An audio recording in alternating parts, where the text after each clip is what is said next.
I think definitely in the ICU where we get patients, I mean, our turnover rate is very quick. You know, we send patients out and then we get new ones, and definitely for admissions it is wonderful because a lot of the other hospitals are also connected. So if a patient has been to another hospital or is being transferred from another hospital, their records are already in there. You can look up their past medical history, you know, their allergies, you know, anything to sort of prepare for the patient getting here.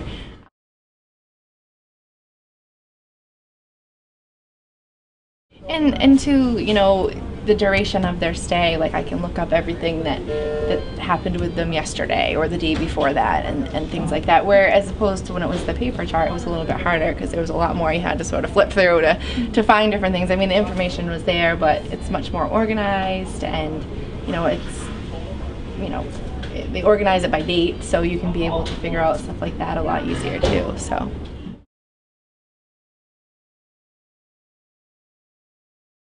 But this is something you have to document every hour in here for the type of restraint, and then every 2 hours and every 4 hours. Pretty much all of our vented patients have restraints. And that's something that is very important to be documented, and I know that people have, I've heard nurses complaining because it is kind of annoying that you have to do it every hour, and it's one of those things that you forget because you're not thinking about it. It's not a vital sign, it's not something that you're actively, you know, but we had to do the same thing on paper. You know, we were just checking things on paper. So what about things that aren't so great? Is it, maybe there aren't any, I don't know. When the system goes down and you have to go back to paper, and it's sort of that learning curve I of. would like to ask that, but that was one of my questions. It doesn't have. It hasn't really happened very often. Pretty a good percentage of uptime, I guess. And it will be slow at times. Close to 100.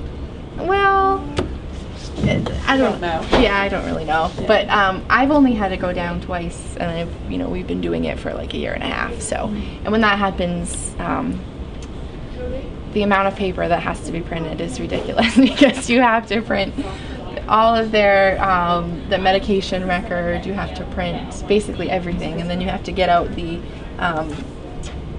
paper charts and start writing on that until it goes back up, and then you have to put in all the information that you put on the paper back into the computer.